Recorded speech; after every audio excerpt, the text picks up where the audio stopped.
Hello my dear friends, good morning, good afternoon, good evening, welcome to my channel the morning man abroad, Asim Bhardwaj. और ये video है आज UAE multi entry visa के बारे में। On demand video है ये, काफ़ी लोगों की फरमाइश थी, तो आज फाइनली मैं इस वीडियो को शूट कर रहा हूँ, रिकॉर्ड कर रहा हूँ। और मेरी कोशिश रहेगी कि आपके जो भी सवाल हैं उनके जवाब आपको मिल सकें, जो भी कन्फ्यूजन आपकी वो दूर हो सकें इस एक वीडियो के अंदर। आगे बढ़ने से पहले थोड़ा सा टाइम निकाल के चैनल को सब्सक्राइब जरूर करें। Give this video a like and subscribe to this YouTube channel the morning man Abroad. इसके अलावा मैंने एक नया चैनल शुरू किया है द मॉर्निंग मैन शॉर्ट्स करके, जिसके अंदर आपको शॉर्ट वीडियोस जो हैं विद इन 60 सेकेंड्स जिन्हें कहा जाता है, उसके अंदर ट्रैवल अपडेट्स, न्यूज़ वगैरह सुनने और देखने को मिल सकते हैं। तो प्लीज़ जाएं और वहाँ पे उस चैनल को भी ज़रूर सब्सक्राइब करें, लिंक इन द डिस्क्रिप्शन। तो शुरू करते हैं थोड़े एक बैकग्राउंड से कि इस वीज़ा को, इस सर्विस को 5 साल के tourist visa, multi entry visa को शुरू किया गया था मार्च 2021 से। अब इसके अंदर बेनिफिट ये है कि आप बाय डिफ़ॉल्ट 90 डेज़ के लिए स्टे कर सकते हैं कंट्री में। अगर आप 10 दिन के लिए जाते हैं, वापस आते हैं, फिर जाना चाहते हैं, वो भी कर सकते हैं। Plus at a stretch you can stay up to 90 days. लेकिन इसमें एक और पॉजिटिव चीज़ ये है कि ये एक्सटेंडेबल भी है, तो आप इसे और अगले आगे 90 दिनों के लिए एक्सटेंड कर पाएंगे अगर आप करना चाहते हैं। आपको एम्बेसी को कांटेक्ट करना पड़ेगा, इसकी कुछ फीस आपको देनी पड़ सकती है। ओके, अब यहाँ पे जो आपका स्टे पीरियड है, द ओनली लिमिटेशन विच आई सी कि आपका जो स्टे पीरियड है वो 180 दिन से ऊपर का ना रहे। ठीक है, that is the only restriction. और काफ़ी लोगों को यहाँ पे कन्फ्यूजन होती है कि क्या टोटल 90 दिन मिलते हैं आपको वीज़ा में, या आप 90 दिन एक ट्रिप में रह सकते हैं। तो let me answer that question that tourist can remain in the country for 90 days on each visit, okay, clear है। ये एक सेल्फ स्पॉन्सर्ड वीज़ा है, मतलब कि एक इंडिविजुअल मेरे और आपके जैसा इसे अप्लाई कर सकता है। और सबसे बड़ी बात यह है कि इसके अंदर आपको किसी की भी हेल्प लेने की ज़रूरत नहीं है, मतलब किसी ट्रैवल एजेंसी की हेल्प लेने की ज़रूरत नहीं है, होटल की ज़रूरत नहीं है, और रिलेटिव की भी ज़रूरत नहीं है अगर देखा जाए। इसके बारे में मैं आगे थोड़ा डिटेल में बात करता हूँ, होटल रिलेटिव्स के बारे में बात करता हूँ। लेकिन ये ऑनलाइन आप बहुत ईजिली अप्लाई कर सकते हैं, इसका लिंक भी डिस्क्रिप्शन में मिलेगा। और इस वीडियो में आगे कोशिश करूँगा मैं डेमो को भी ऐड करने की। आपकी जो इस वीज़ा की जो वैलिडिटी है वो रहती है 60 दिनों की। मतलब यह है कि जब आपको ये वीज़ा इशू किया जाता है, एक्चुअली वीज़ा आपको इशू नहीं किया जाता, एक प्री अप्रूवल लेटर आपको मिलता है जब आप अप्लाई करते हैं। और जब आपकी एप्लीकेशन अप्रूव हो जाती है तो आपको जो है पहले 60 दिनों के अंदर विजिट करना पड़ेगा एक बार UAE to activate this visa. ठीक है, अब कौन लोग हैं जिनको बेनिफिट हो सकता है? खासकर वो लोग जिनकी फैमिलीज़ बाहर रहती हैं, फैमिली को मिलने जा रहे हैं, जिनकी प्रॉपर्टी वहाँ पे हैं, अपनी कुछ टाइम स्पेंड करने के लिए अपनी प्रॉपर्टी में वहाँ जा रहे हैं, या जो बिजनेसेस चला रहे हैं वहाँ पे, स्मॉल स्केल बिजनेसेस हो गए या मतलब मिड स्केल बिजनेसेस हो गए कह सकते हैं आप। आपके एम्प्लॉयज़ अगर वहाँ जाना चाहते हैं, अगर वहाँ कोई कॉन्फ्रेंसेस हैं, इवेंट्स होने हैं, तो आप उस पर्पज़ के लिए भी इस वीज़ा को ले सकते हैं। और टूरिस्ट भी इस वीज़ा को ले सकता है, मेरे और आपके जैसा। अगर मैं ट्रांजिट करना चाहता हूँ या कुछ दिन दुबई में रुकना चाहता हूँ अपनी ऑनवर्ड जर्नी के दौरान या वापस आते वक्त। अब आगे बढ़ने से पहले हम कुछ सवालों के जवाब लेते हैं। होपफुली सभी सवालों के जवाब मैं अच्छे से कवर कर पाऊंगा इस वीडियो के अंदर। और यहाँ पे सबसे पहली चीज़ है कि क्या आपको किसी एजेंट की ज़रूरत पड़ती है इस वीज़ा को अप्लाई करने के लिए? बेसिक से सवाल है ये। नहीं, कोई भी आपको एजेंट की ज़रूरत नहीं है, नहीं तो you will end up paying more money, to be very honest. ठीक है, 5 साल का ये वीज़ा है।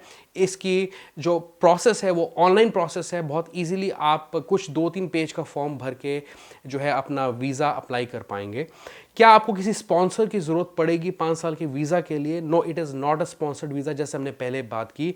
You sponsor yourself in this case.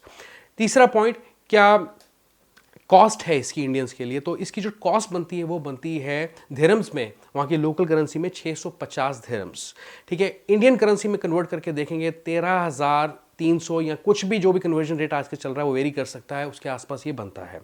इसमें आपको लगती है, इसका बाइफिकेशन अगर मैं दूँ, रिक्वेस्ट फ़ी लगती है जो कि 100 दिरहम की है। जब आपको ये इशू किया जाएगा उसकी फ़ीस आपसे एडवांस में ली जाएगी, उसकी कॉस्ट है 500 दिरहम। जो आप ऑनलाइन फैसिलिटी यूज़ कर रहे हैं, कन्वीनियंस फ़ी उसकी आपको देनी पड़ेगी, ई सर्विसेज जिसे कहा जाता है, 28 दिरहम। जो इमिग्रेशन की कॉस्ट है इसमें, जो फीस है वो है 22 दिरहम। तो टोटल ये बन जाता है 650 दिरहम। ठीक है, अब क्या आपको जो है ट्रैवल हिस्ट्री होनी ज़रूरी है आपके केस में? तो ऐसा कुछ नहीं। अगर आप पहली बार भी दुबई जा रहे हैं और इस वीज़ा के अंदर इंटरेस्टेड इसे अप्लाई करना चाहते हैं तो आप बहुत इजीली अप्लाई कर सकते हैं, एलिजिबल हैं आप उसको करने के लिए। तो ट्रैवल हिस्ट्री की ज़रूरत नहीं पड़ेगी। क्या आप अपना जो वीज़ा का स्टेटस है वेरीफाई कर सकते हैं, क्योंकि यूजुअली इसको आने में 4 से 5 वर्किंग डेज लगते हैं। तो इनकी जो ऑफिशियल साइट है जिसमें हम डेमो भी देखेंगे, उसके अंदर वहीं पे लिंक दिया है जहां पे आप जाके एप्लीकेशन का स्टेटस भी चेक कर सकते हैं। आगे अगला सवाल कि क्या आप इस वीज़ा को लेने के बाद किसी प्रोविंस के लिए अगर आप अप्लाई कर रहे हैं, स्पेसिफिकली अगर मान लीजिए आपने अबू धाबी के लिए अप्लाई किया है और आप दुबई से एंटर करना चाहते हैं, तो क्या आप कर पाएंगे? यस यू कैन, कोई रिस्ट्रिक्शंस नहीं है इस केस के अंदर। इनकी एक्चुअली दो साइट्स हैं, मैं आपको बताऊं, एक अबू धाबी की है और एक दुबई की है। लेकिन अगर आप किसी भी साइट से अप्लाई करना चाहते हैं या आप किसी भी प्रोविंस को चूज़ करते हैं, मान लीजिए आपने अबू धाबी चूज़ किया और आप लैंड करते हैं दुबई से, यू कम वाया दुबई, तो आप ऐसा कर सकते हैं, ऐसा कोई इसमें रिस्ट्रिक्शन नहीं है। अब ये वीज़ा आपको कैसे इशू किया जाता है? तो आपको आपकी ईमेल पे एक प्री अप्रूवल लेटर मिलेगा बाय ईमेल, ठीक है। उसका आपने प्रिंट आउट लेना है, अपने पासपोर्ट और जो आपके सपोर्टिंग डॉक्यूमेंट्स है, ट्रैवल डॉक्यूमेंट्स, उसको लेके आपको ट्रैवल करना, वहाँ पहुँचना है। और मैं आपको बता दूं कि वहाँ पे पासपोर्ट पे कोई स्टैंपिंग नहीं की जाती, सिर्फ पासपोर्ट को स्वाप किया जाता है, एक स्कैन किया जाता है और उससे आपकी सारी डिटेल्स होती हैं फेच कर ली जाती हैं और आपको एंट्री प्रूफ की जाती है उसके तहत। आगे बात करते हैं कि कितना टाइम लगता है इसको अप्रूव होने में या प्री अप्रूवल लेटर को रिसीव करने में। तो जैसे मैं पहले बात कर रहा था, टोटल 5 वर्किंग डेज के अंदर आपकी एप्लीकेशन अप्रूव होनी चाहिए, इसका रिजल्ट आपके पास होना चाहिए। तो प्री अप्रूवल लेटर अगर आपका अप्रूव हो जाता है तो आपको इशू हो जाएगा ईमेल के थ्रू, जैसे हमने पहले बात की। क्या डॉक्यूमेंट्स आपके पास यूजुअल कॉमन डॉक्यूमेंट्स होने चाहिए? कलर्ड फोटोग्राफ आपके पास होनी चाहिए और आपके पास आपका जो पासपोर्ट है ऑफ कोर्स वो आपको चाहिए। बैंक स्टेटमेंट चाहिए पिछले 6 महीने की, जिसके अंदर $4000 की बात कर रहा हूँ, $4000 का बैंक बैलेंस होना चाहिए। अगर आप इसे देखेंगे कुछ 3.5 लाख के आसपास ये बनता है, आपके अकाउंट में होने चाहिए रनिंग बैलेंस। फिर इसके अलावा और सपोर्टिंग जो डॉक्यूमेंट्स है उसके अंदर आती है एक हेल्थ इंश्योरेंस, जिसके बारे में मैं बात करने लगूँ आगे, तो मैं इसको क्लियर ही कर देता हूं यहाँ पे कि आपको वहाँ की लोकल इंश्योरेंस यूएई की लेनी पड़ेगी। अगर आपको इंडिया से इंश्योरेंस लेके अप्लाई करते हैं तो आपको रिजेक्शन मिल सकता है देखने को। तो आपको लोकल एमिराती इंश्योरेंस लेनी है। कुछ लिंक्स हैं जो मैं डिस्क्रिप्शन में दे देता हूँ, ज़्यादा डिटेल में इसके बारे में बात करने की ज़रूरत नहीं है, आपको सिर्फ जो पॉलिसी है वो लेनी है और आपको ये जो पॉलिसी है वो लेनी है 6 महीनों तक की। अब ऐसा क्यों? क्योंकि बाय डिफ़ॉल्ट अगर आप इस वीज़ा को देखें आपको 90 डेज़ का स्टे मिलता है, लेकिन ये एक्सटेंडेबल है। फिर भी अगर आपको 90 डेज़ का बाय डिफ़ॉल्ट स्टे पीरियड मिल रहा है तो इंश्योरेंस पॉलिसी 6 महीने की क्यों लेनी है? अब इसके बारे में ये टोटल जो मैटर है गवर्नमेंट का है, लेकिन जो इसके बारे में मैं सोच सकता हूँ वो ये कि अगर आप लंबे अरसे के लिए वहाँ जाते हैं तो काफ़ी लोग कोशिश करेंगे कि वो और अपना जो स्टे पीरियड है आगे एक्सटेंड करें, just to be on safer side. क्योंकि गवर्नमेंट आपकी कोविड के अगर आपको इन्फेक्शन होता है या खर्चे आपको देने पड़ते हैं या एक्सीडेंटल के खर्चे देने पड़ते हैं, वो देना नहीं चाहेगी। वो चाहती है कि आप जब तक भी रहें, क्योंकि मैक्सिमम स्टे पीरियड आपका 180 दिनों का रह सकता है, एक्सटेंडेबल जिसे कहा जाता है। तो इसलिए वो इंश्योरेंस भी आपकी जो है 6 महीने की यहाँ पे होनी चाहिए, जो लोकल इंश्योरेंस आपको बाय करनी पड़ेगी एमिराती। अब यहाँ पे आपको अपनी टिकट्स जो हैं वो भी दिखानी है, एयर टिकट्स दिखानी है और प्रूफ ऑफ रेजिडेंस जो है वो भी आपको दिखाना। होटल और किसी का एड्रेस भी, अगर आपको कोई जानकर वहाँ रहता है, रिलेटिव रहता है, फ्रेंड रहता है, उसका एड्रेस भी आप स्पेसिफाई कर सकते हैं एप्लीकेशन में। अब यहाँ पे एक और कॉम्प्लिकेशन बनी हुई है, जब आप इस फॉर्म को फिल करते हैं तो यूजुअली लोग अगर होटल की इन्फॉर्मेशन डालने लगे हैं उसके अंदर, तो यूजुअली जितने भी होटल्स हैं, अगर आप एक मीडियोकर होटल चूज़ करते हैं या बजट फ्रेंडली होटल चूज़ करते हैं तो वो यूजुअली अपना फ़ोन नंबर या मोबाइल नंबर आपके साथ शेयर नहीं करते हैं, ठीक है। अब इस केस के अंदर आप क्या कर सकते हैं? पहली चीज़ तो ये है कि अगर आपका कोई फ्रेंड रहता है तो आप उसका एड्रेस, उसका नाम पता, उसका फ़ोन नंबर या मोबाइल नंबर दे दें। और क्या दूसरा इसका तरीका है कि अगर आप कुछ टाइम के लिए एक्सपेंसिव होटल्स बुक कर सकते हैं, मतलब कुछ दिनों के लिए अगर एक्सपेंसिव होटल्स बुक कर सकते हैं, मतलब कि अगर आप किसी 5 स्टार प्रॉपर्टी में होटल बुक करते हैं तो उसमें चांसेस हैं कि वो आपको मोबाइल नंबर या कोई पॉइंट ऑफ कांटेक्ट आपको असाइन कर दें जो आपका एंड टू एंड ट्रिप को ऑर्गेनाइज करें, ठीक है। तो आप उसका मोबाइल नंबर यहाँ तो स्पेसिफाई कर सकते हैं। लेकिन अगर आप छोटे मोटे कोई होटल्स वगैरह चूज करते हैं उस केस के अंदर चांसेस कम है कि आपको मोबाइल नंबर मिलेगा। तो इस रीजन की वजह से काफ़ी लोग इस वीज़ा को अप्लाई नहीं कर पाते, क्योंकि उनके पास मोबाइल नंबर ही स्पेसिफाई करने के लिए नहीं होता है, वो किसका दें, until unless they know somebody in Dubai और UAE for that matter, okay. अब क्या आपकी एप्लीकेशन रिजेक्ट हो सकती है और किन ग्राउंड्स पे हो सकती है? पहली चीज़ तो बहुत कॉमन सेंस की चीज़ है कि अगर आपके डॉक्यूमेंट्स जो है पूरे नहीं हैं या आपके डॉक्यूमेंट्स मिसिंग हैं, उस दौरान आपकी एप्लीकेशन रिजेक्ट हो सकती है, लेकिन उसके अंदर आपको एक टाइम पीरियड मिलता है, एक पीरियड मिलता है कि आपको अपने डॉक्यूमेंट जल्दी से जल्दी जो राइट हैं, अगर मिसिंग है तो वो अपलोड करने, अगर गलत है तो सही अपलोड करने हैं। 30 दिनों के अंदर जो है आपकी एप्लीकेशन स्क्रैप की जा सकती है अगर आपने टाइमली अपने मिसिंग डॉक्यूमेंट्स को अपलोड नहीं किया या करेक्ट डॉक्यूमेंट्स को अपलोड नहीं किया। ठीक है, दूसरी चीज़ जो यहाँ पे आपको मिल सकती है देखने को, वो ये कि जो फीमेल विजिटर्स हैं, अगर खासकर उनकी जो उम्र है 25 साल की है और वो अकेला ट्रैवल, सोलो ट्रैवल कर रही हैं, उस केस के अंदर रिजेक्शन आ सकता है। अगर आपका कोई क्रिमिनल बैकग्राउंड है, उस केस के अंदर भी आपका जो है रिजेक्शन वीज़ा का आ सकता है। मतलब अगर आप दुबई में गए थे, कोई क्राइम किया आपने, यूएई में कहीं कोई क्राइम किया, तो उस तहत भी आपको कैंसिलेशन देखने को मिल सकता है वीज़ा अगर आप अप्लाई करते हैं। और जो विजिटर्स जो अनस्किल्ड हैं, मतलब कि खासकर जैसे जो लेबर कैटेगरी में आते हैं या फार्मर्स हैं, उनके केस के अंदर इस वीज़ा पे रिजेक्शन आपका आ सकता है। ठीक है, अब आपको जो डॉक्यूमेंट्स हैं वो अपलोड करने हैं, तो किस फाइल फॉर्मेट में अपलोड करने हैं, तो वो जेपीजी, जेपेग या पीडीएफ के अंदर आप जो है डॉक्यूमेंट्स को अपलोड कर सकते हैं, लेकिन जो आपका फाइल साइज है जो आप अपलोड करने लगे उसका 6 MB से ऊपर फाइल साइज ना हो। ओके, क्लियर है।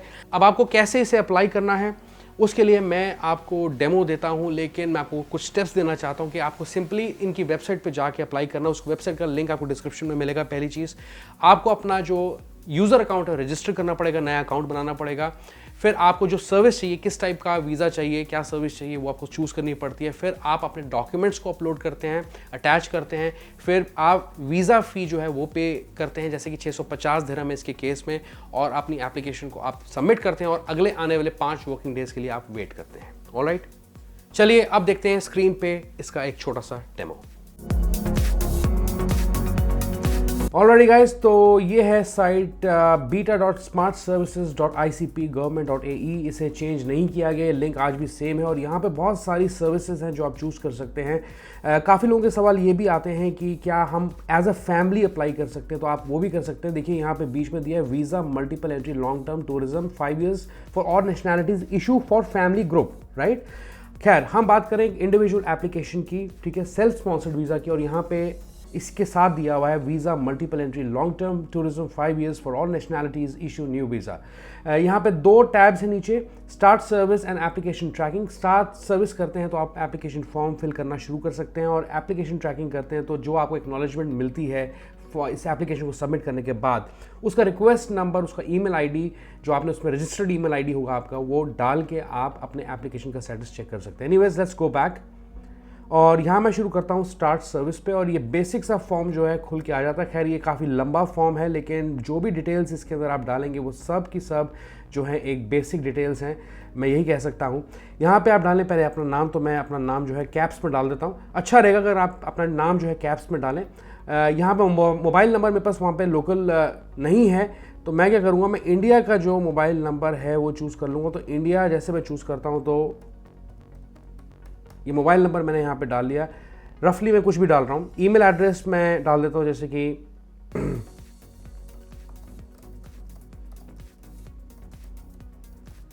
ये मैंने ईमेल एड्रेस डाल दिया। प्रेफर्ड लैंग्वेज जो है मैं चूज़ करना चाहता हूँ इस फॉर्म के लिए इंग्लिश, तो यहाँ पे इंग्लिश का कोड आ गया EN करके, राइट। थोड़ा सा नीचे जाएंगे, यहाँ पे दिया है UAE यूनिफाइड नंबर, आप इसे इग्नोर कर सकते हैं, ये मैंडेटरी फील्ड नहीं है, तो अगर आपके पास नहीं है तो घबराएं ना। The department from which you want to issue the visa, तो यहाँ पे आप सेलेक्ट कर सकते हैं। इस केस के अंदर कोई भी प्रोविंस चूज़ कर सकते हैं अगर आप चाहें। इसमें दुबई का नाम भी कहीं होना चाहिए, इसमें दुबई का मुझे खैर नहीं दिख रहा। खैर, आप शारजा चूज़ कर लीजिए क्योंकि ये दुबई के पास है फॉर इंस्टेंस। और यहाँ पे आप नीचे डालेंगे अपना नाम अंग्रेज़ी में, फिर से असीम, और अरेबिक में ये अपने आप उठा लेता है। इसमें मुझे लास्ट नेम डालने के लिए कह रहा है शायद ये, हाँ अब सही है। करंट नेशनैलिटी, तो यहाँ पे मैं चूज़ कर लेता हूँ इंडिया। ये देखिए इंडिया मैंने डाल लिया, इसका कोड आ गया। प्रीवियस नेशनैलिटी मेरे केस में कोई एप्लीकेबल नहीं है तो मैं इसे छोड़ देता हूँ। ऑक्यूपेशन भी इसमें मैंडेटरी है, तो इसके अंदर मैं कुछ भी डाल देता हूँ। तो यहाँ पे बहुत सारे ऑप्शंस आ रहे हैं, जैसे कि IT मैनेजर चूज़ कर लेते हैं हम अभी एग्जांपल के तौर पे। जेंडर जो है आपका आप चूज़ करेंगे, मेल फीमेल, और डेट ऑफ बर्थ आपको अपनी यहाँ पे डालनी पड़ेगी। डेट ऑफ बर्थ डालने के बाद कंट्री ऑफ बर्थ आप इंडिया चूज़ कर सकते हैं। इंग्लिश सिटी ऑफ बर्थ आप दिल्ली चूज़ कर सकते हैं, जैसे कि मैं दिल्ली में रहता हूँ। पासपोर्ट नंबर आप डालें यहाँ पे,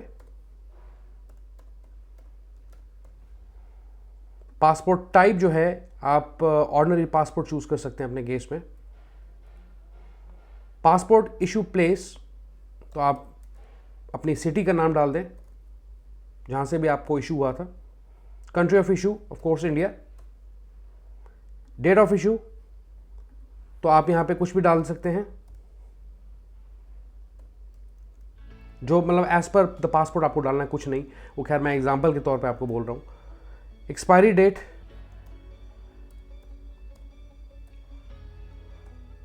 एक्सपायरी डेट भी मैंने यहां पे डाल ली। Religion, Hinduism, faith Hindu. Marshal status, married not married, तो सिंगल। क्वालिफिकेशन, यहाँ पे आप कुछ भी चूज़ कर सकते हैं जो आपकी क्वालिफिकेशन है एक्चुअली, जैसे बैचलर चूज़ कर लिए। Qualification country is India again. Education levels, education level details, तो ग्रेजुएट में लिख देता हूँ यहाँ पे। Mother's name,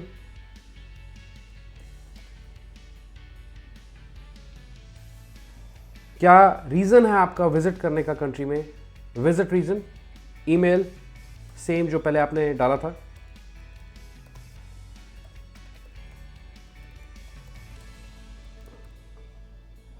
address in UAE, अब ये इंपॉर्टेंट है, यहाँ पे आपको जो है या तो आप होटल का एड्रेस दे सकते हैं या आप जो है अपने किसी फ्रेंड का, रिलेटिव का एड्रेस दे सकते हैं। आप देखिए यहाँ पे नीचे बहुत साफ दिया है क्लियरली, बिल्डिंग एंड होटल, ठीक है, तो होटल का भी दे सकते हैं अगर आपको होटल का फ़ोन नंबर या मोबाइल नंबर खासकर मिल जाता है, राइट। तो यहाँ पे आप चूज़ कर लीजिए एमिरेट, कहाँ जा रहे हैं आप, Dubai for instance, city Dubai, area कोई सा भी आप चूज़ कर लें अभी। उसका एड्रेस जो है यहाँ पे आपको डालना है। अभी मेरे पास एग्जैक्ट एड्रेस नहीं है, बस रैंडमली मैं कुछ भी उठा के डाल रहा हूँ यहाँ पे। बिल्डिंग, होटल, कुछ भी डाल लेता हूँ। पीओ बॉक्स 413741, चलिए ये डाल देते हैं। अब जो यहाँ पे आपको वहाँ का जो टेलीफोन है, लैंडलाइन नंबर है, वो देना है, ऑफिस का टेलीफोन नंबर देना है और मोबाइल नंबर देना है, ठीक है। तो यहाँ पे डालना शुरू करते हैं। रफली डालता हूँ मैं, तो कोड दिया है इसका लैंडलाइन का 00971, तो मैं इसको यहाँ चूज़ कर लेता हूँ। और इनवैलिड फ़ोन नंबर कह रहा है ये, तो कुछ ऐसे से रख लेते हैं। देखिए ये नंबर ले लिया इसने, तो वही है कि मेरे पास अभी एग्जैक्टली राइट नंबर नहीं है। ऑफिस का टेलीफोन नंबर कुछ भी चूज़ कर लेते हैं। फिर आप यहाँ पे मोबाइल नंबर डालेंगे, ठीक है। तो यहाँ पे मैं चूज़ करता हूँ, जैसे कि कोड जो होता है उसका स्टार्ट होता है 4 से कुछ। ये देखिए इसने एक्सेप्ट कर लिया मोबाइल नंबर, बहुत देरी के बाद हुआ ये। परमानेंट कंट्री जो है मैं इंडिया चूज़ कर लेता हूँ। यहाँ पर ऊपर लिखा है कि एड्रेस आउटसाइड यूएई, फिर डिटेल्ड एड्रेस आउटसाइड यूएई, तो मैं कुछ भी चूज़ करता हूँ। 74 Rovers Street, Delhi. Permanent mobile number वहाँ का, तो अपना इंडिया का नंबर आप यहाँ पे आसानी से दे सकते हैं। देखिए इंडिया नीचे दिख रहा है, ये देखिए नंबर मैंने डाल लिया है। I am not a robot. Next page पे जाएंगे, तो यहाँ पे अब आपको जो अपनी फाइल जितनी भी हैं अपलोड करनी है, जितने भी डॉक्यूमेंट्स हैं, सपोर्टिंग डॉक्यूमेंट्स, वो लगाने हैं। फिर आप रिव्यू करते हैं अपनी एप्लीकेशन, उसके बाद एप्लीकेशन फ़ीस को पे करते हैं। खैर मैं गलत डिटेल्स जो है इमिग्रेशन की साइट पे जाके नहीं भरना चाहता, तो खैर मैं आगे नहीं बढ़ूंगा, लेकिन अटैचमेंट जो है आपको, जैसे मैंने बताया था वीडियो में, JPEG, JPG, PDF में आप अपलोड कर सकते हैं। तो जैसे कि मैं चूज़ करने की कोशिश करता हूँ यहाँ पर कुछ, तो देखिए फ़ोटो मैंने लगा दी, उसके आगे ग्रीन टिक आ गया है। A copy of passport of the beneficiary of the service required, तो मैं पासपोर्ट की कॉपी लगा देता हूँ। इसमें से कोई सी भी फाइल मैं चूज़ कर सकता हूँ। ये देखिए ये भी लगा दिया। मेडिकल इंश्योरेंस, जैसे मैंने आपको बताया वहाँ की लोकल एमिराती इंश्योरेंस लेनी है, तो वो PDF फॉर्मेट में जैसे भी आप उसे अपलोड कर दें। तो यहाँ पे जैसे कि अभी मेरे पास PDF में अगर कोई चीज़ है तो होटल बुकिंग है, चलिए मैं इसे अपलोड कर देता हूँ। बट मेनली मेरा कहने का मतलब ये है कि PDF फाइल होनी चाहिए जो आप अपलोड करेंगे। मेडिकल इंश्योरेंस भी अपलोड हो गई है। अब यहाँ पे नीचे लगानी है बैंक स्टेटमेंट, ये भी PDF में आपकी हो सकती है, तो मैं कुछ भी चूज़ कर लेता हूँ अभी एज अ रेफरेंस। और ये देखिए चारों करने के बाद जो है मुझे स्कैन एज PDF अगर आप करना चाहते हैं तो वो भी कर सकते हैं। नीचे देखिए सारे डॉक्यूमेंट्स ऑटोमेटिकली अपलोड हो गए हैं, देखिए यहाँ पे रिफ्लेक्ट भी कर रहे हैं। ओके, ये PDF फॉर्मेट में है 2 फाइल्स। और इसके बाद आप जाते हैं नेक्स्ट पेज पे आपको सिर्फ अपनी एप्लीकेशन को रिव्यू करना है। तो यहाँ पे आप देख सकते हैं कि जो फॉर्म है इसके अंदर मुझे एप्लीकेशन रिव्यू करने का ऑप्शन आ रहा है। इसके बाद मैं नेक्स्ट पेज पे जाता हूँ तो मैं पेमेंट कर सकता हूँ और एप्लीकेशन फ़ीस भरने के बाद आपको सिर्फ वेट करना है। जो रेफरेंस नंबर मिलेगा उससे आप अपना स्टेटस चेक कर सकते हैं और 5 वर्किंग डेज़ में आपका जो वीज़ा है वो आपके हाथ में आ जाना चाहिए, मतलब कि प्री अप्रूवल लेटर आ जाना चाहिए। Alrighty guys, thank you so much for watching this video till the end. ये वीडियो आपको कैसी लगी जरूर बताएं। Give this video like, thumbs up and do not forget to subscribe to this YouTube channel, The Warning Man Abroad. इसी तरीके के travel updates के लिए, न्यूज़ के लिए, नॉलेज के लिए, इन्फॉर्मेशन के लिए। I see you once again. अपना बहुत बहुत अच्छे से ख्याल रखें। Goodbye.